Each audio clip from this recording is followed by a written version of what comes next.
All right, y'all. So the Antichrist just hosted a live in-person event, which was sold out. And during this event, the Antichrist explained in a 4-part lecture series format who he believes the actual Antichrist is, as well as the exact scenario that has to take place in order to usher in the actual Antichrist to society. Now, I understand that what I just said is extremely confusing, ironic, and simply unbelievable. I get it. But this is only true if you believe that Peter Thiel is the Antichrist. And a lot of people believe that Peter Thiel is the Antichrist. Now, I will say this in all honesty, the evidence,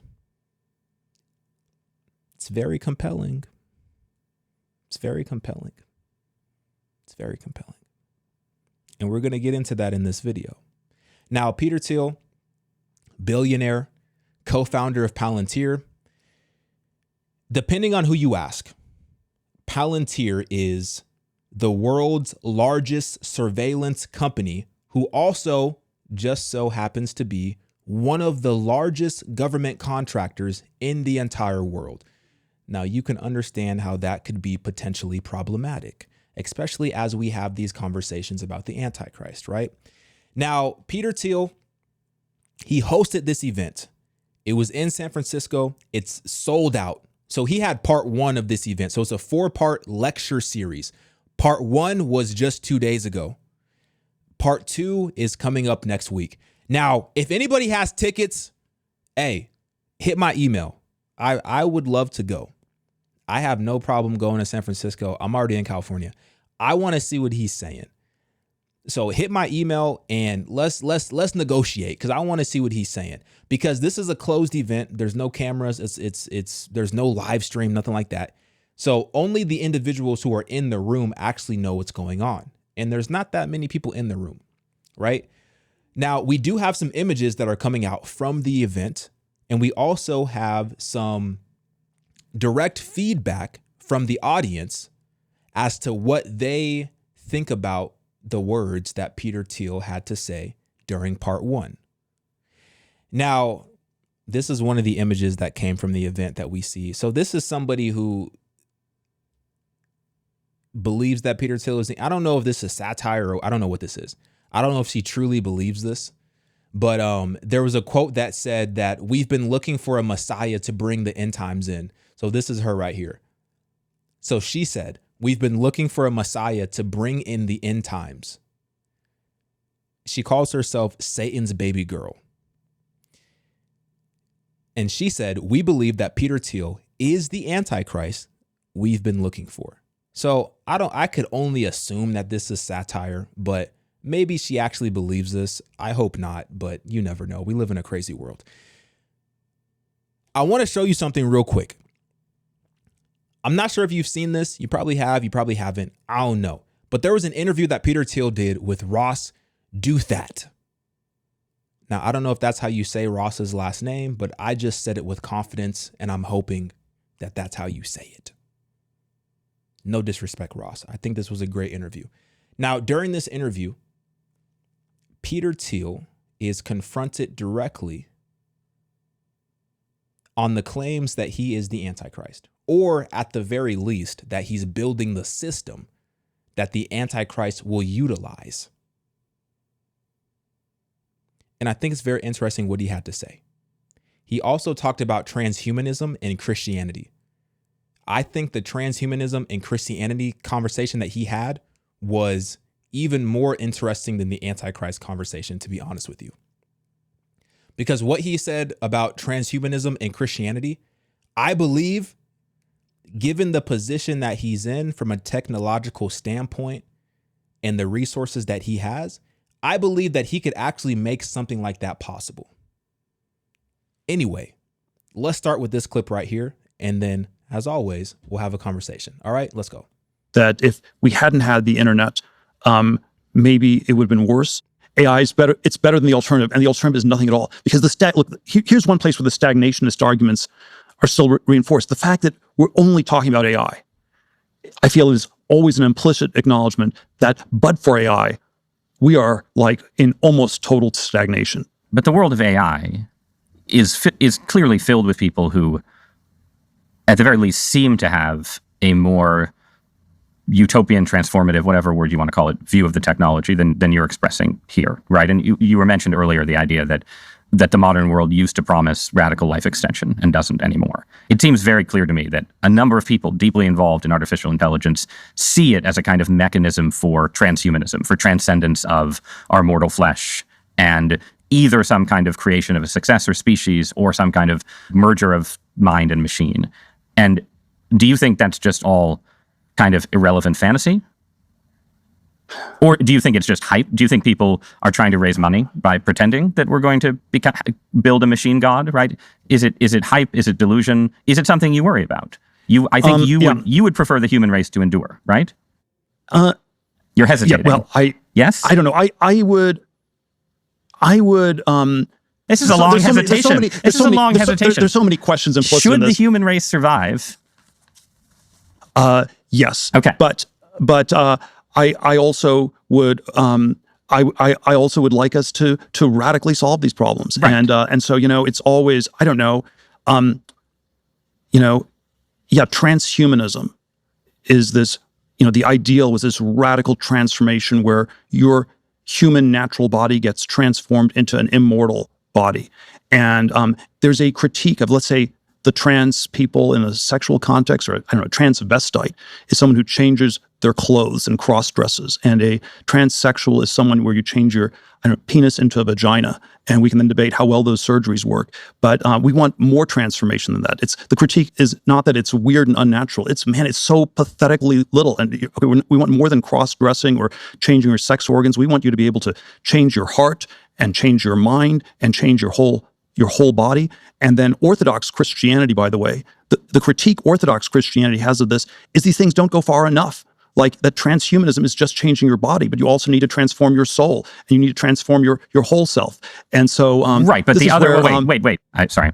I generally agree with what I think is your belief that religion should be a friend to science and ideas of scientific progress. I think any idea of divine providence has to encompass the fact that we have progressed and achieved and done things that would have been unimaginable to our ancestors.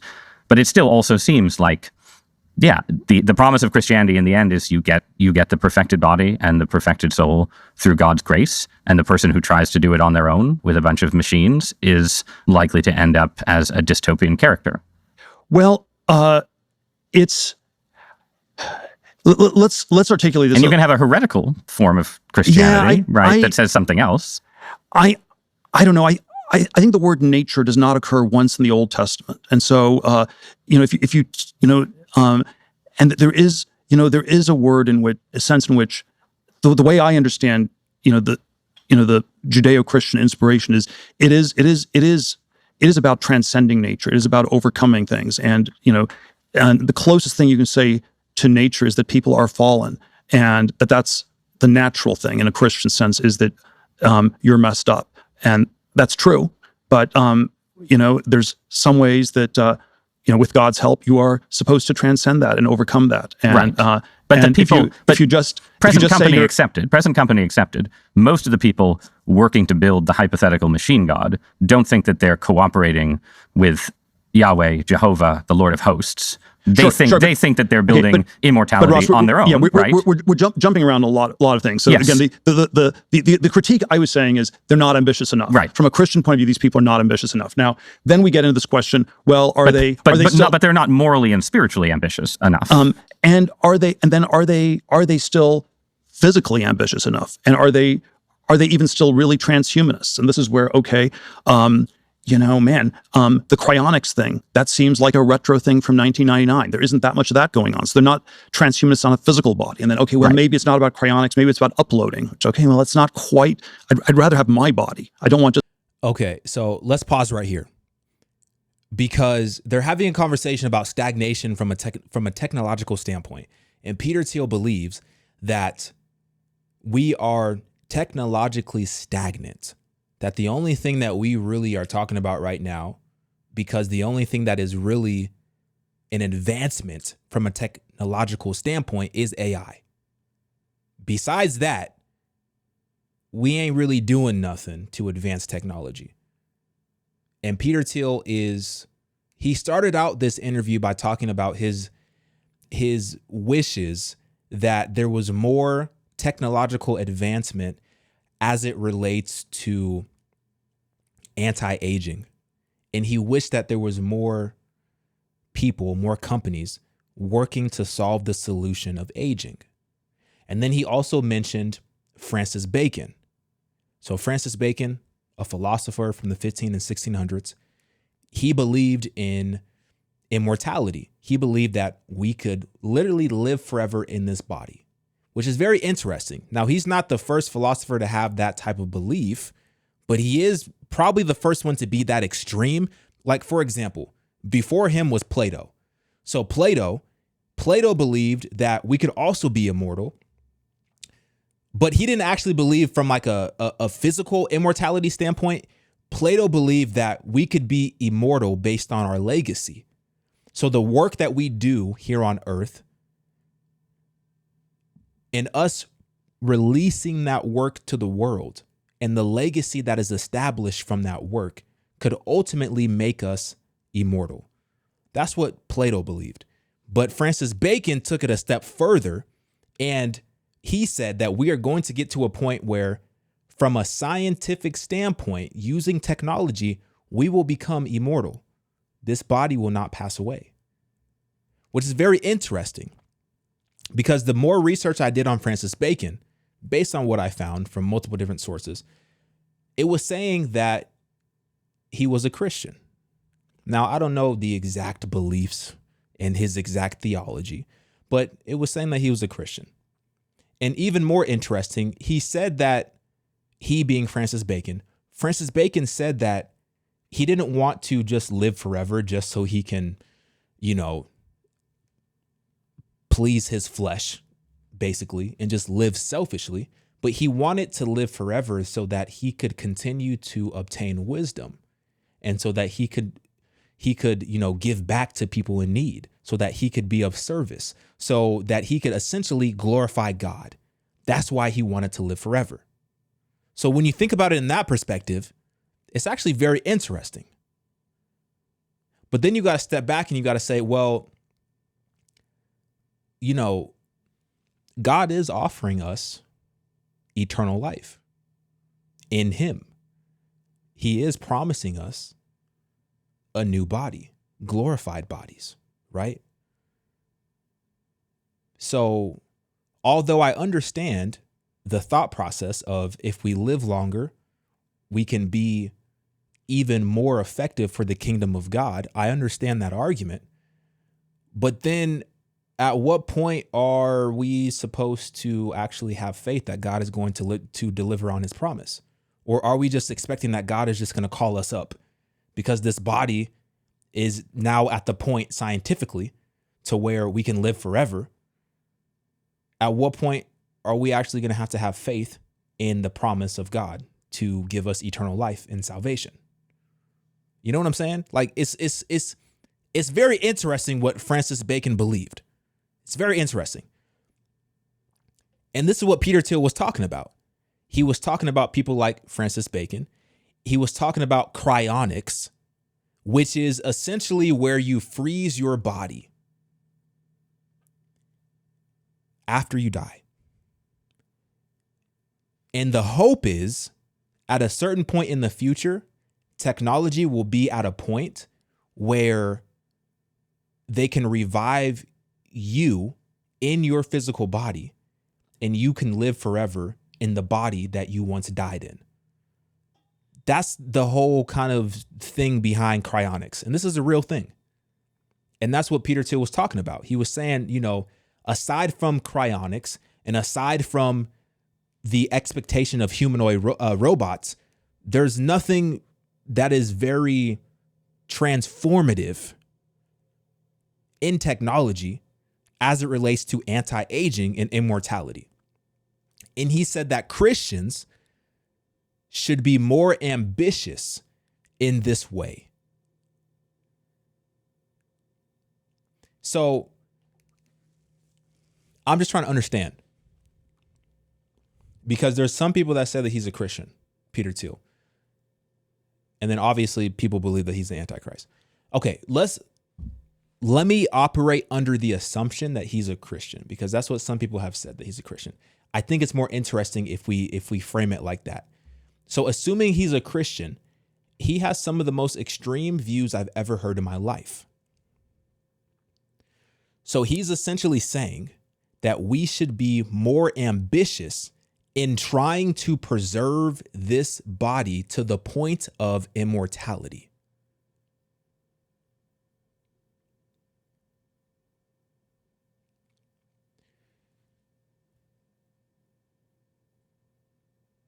And he's suggesting that we can use technology, AI, in order to achieve that. And he wants individuals and companies to get out of stagnation and actually be innovative in that way. As I said before,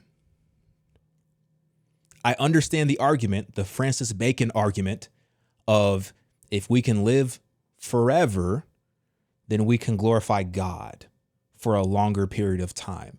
But then it's like, dog, if we're living forever in this current body, and we know that's not true because Jesus is coming back. So this earth as we know it is going to be destroyed. So that's not even true from a Christian standpoint. That he's coming, Jesus is coming back, right? But so are we saying that if we can live forever? I'm very confused. I'm very confused. As you can tell. But wait, it gets even more interesting. Now, they start talking about the Antichrist, and Ross specifically confronts Peter as to why he is seemingly building the system that is going to usher in the Antichrist. And the irony of Peter Thiel warning against it as he's actively building it. Take a listen. We're not living under the Antichrist right now. We're just stagnant, right? And you're positing that something worse could be on the horizon that would make stagnation permanent, that would be driven by fear. And I'm suggesting that for that to happen, there would have to be some burst of technological progress that was akin to Los Alamos that people are afraid of. And I guess this is my very specific question for you, right? Is that you're an investor in AI. You're deeply invested in Palantir, in military technology, in technologies of surveillance, in technologies of warfare, and so on, right? And it just seems to me that when you tell me a story about the Antichrist coming to power and using the fear of technological change to sort of impose order on the world, I feel like that Antichrist would maybe be using the tools that you were building, right? Like, wouldn't the Antichrist be like, great, we're not going to have any more technological progress, but I really like what Palantir has done so far, right? Yeah, I mean, isn't that a concern? Wouldn't that be the irony of history would be that the man publicly worrying about the Antichrist accidentally hastens his or her arrival? There are all these different scenarios. I obviously don't think that that's what I'm doing. I mean, to be clear, I don't think that's what you're doing either. I'm just interested in how you get to a world willing to submit to permanent authoritarian rule. Well, but again, there are these different gradations of this we can describe. But is this so preposterous, what I've just told you, as a broad account of the stagnation that the entire world has submitted for 50 years to peace and safetyism? This is 1 Thessalonians 5:3. The slogan of the Antichrist is peace and safety, and we've submitted to the FDA regulates not just drugs in the U.S., but de facto in the whole world, because the rest of the world defers to the FDA. The Nuclear Regulatory Commission effectively regulates nuclear power plants all over the world. People, you can't design a modular nuclear reactor and just build it in Argentina. They won't trust the Argentinian regulators. They're going to defer to the U.S. And so it's at least a question about why we've had 50 years of stagnation. And one answer is we ran out of ideas. The other answer is that something happened culturally where it wasn't allowed. And then the cultural answer can be sort of a bottom-up answer, that it was just some transformation of humanity into this sort of more docile kind of a species, or it can be at least partially top down, that there is this, this machinery of government that got changed into this stagnation thing. I think something like this. Nuclear power was supposed to be the power of the 21st century, and it somehow has gotten off-ramped all over the world on a worldwide basis.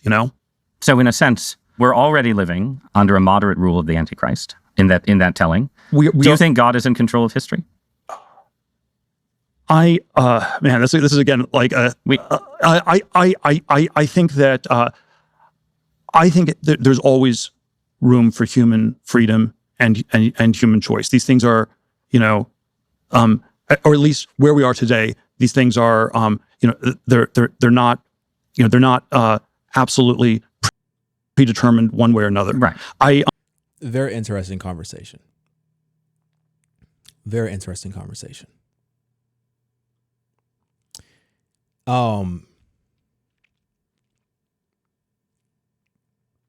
Let's go back to what happened at the event. So obviously, as we read, Satan's baby girl, that's what she called herself. I ain't say that. I didn't make that up. That's what she called herself.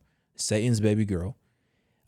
She said that we believe Peter Thiel is the Antichrist we've been looking for, right?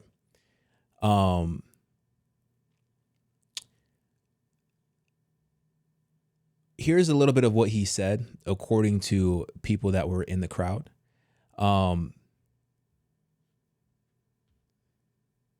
He had mentioned that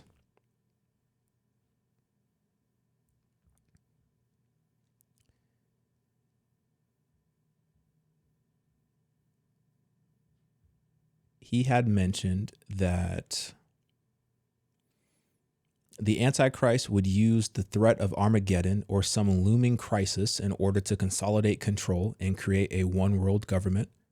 Okay. One attendee recalled Thiel specifically specifying that this figure could not be a state figurehead like Chinese President Xi Jinping, I think that's how you say it, because it needs to be a more global figure. One attendee recalled that Thiel's discussion of the Antichrist was more about a scenario than an individual. Thiel's Antichrist scenario is one in which a unified government surpasses technology to impose order. Or Armageddon, wherein AI takes over and ushers in the end of the world. So even the fact that Peter Thiel, who, as I previously stated, is co-founder of one of the largest government contractors in the world, billionaire, and heavily invested in AI. Even the fact that he's suggesting this is extremely interesting. That he thinks that there's a world where AI takes over and ushers in the end of the world. And that's not the first time that we've heard a billionaire say that before. I think it's interesting. He also said, we'll either have the one government that destroys technology and takes over, or you have the AI that destroys everything. Another guest said it was mid. And some other people say that he liked his jokes. They liked his jokes. I don't know. Going back to Palantir for a second, it's very interesting when you look at Palantir and just some of the statements that they've said, because in their S1 filing for their IPO in 2020, Palantir explicitly stated its desire to become, quote, the default operating system for data across the United States government, end quote. Now, if you just read that, most people will kind of have that go in one ear and out the other ear, because it sounds like, it doesn't really sound crazy. But when you really take the time to digest what their desire to become is, they want to be the default operating system for data across the US government. So all of the data that flows into the US government, all the data that the US government currently has about everything, about anything about all of us, all of that data, Palantir wants to be the default company, private company that manages that data, that has access to that data, that has a certain amount of control over that data, that is helping the US make decisions as to how and when they apply that data, in what circumstances, and what exactly that looks like. That's pretty crazy, because one could make the argument that if you have a company like Palantir, whose desire is to be in control of all the data that the US government has, then you could argue that Palantir is just as powerful, if not more powerful, than the US government from a surveillance standpoint. Because if they are the default operating system, then they would essentially know more about the data than the US government. They would have more intel on that data because they have the opportunity to study that data using AI to make decisions and conclusions about the data that they have. They would essentially have more insight on the data that the US government has than the actual government. So it's up to them to act ethically. It's up to them as humans, as individuals, to act in our best interests and to not use that data for nefarious reasons. And this is what Palantir has stated. They pretty much said that they're the good guys in this equation. That's pretty much what they said. That we should trust them because our data that they have access to is in the right hands, and that they are going to act ethically with that data. Right?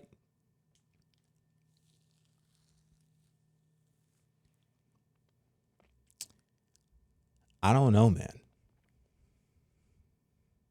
And then you have the co-founder talking about a 4-part lecture series on the Antichrist.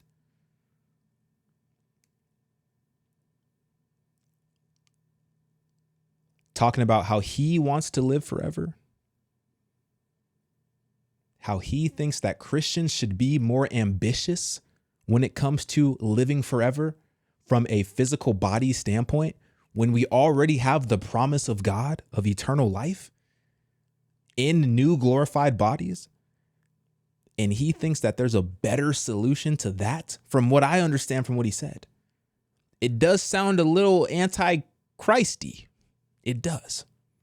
That's why I said the evidence is very compelling.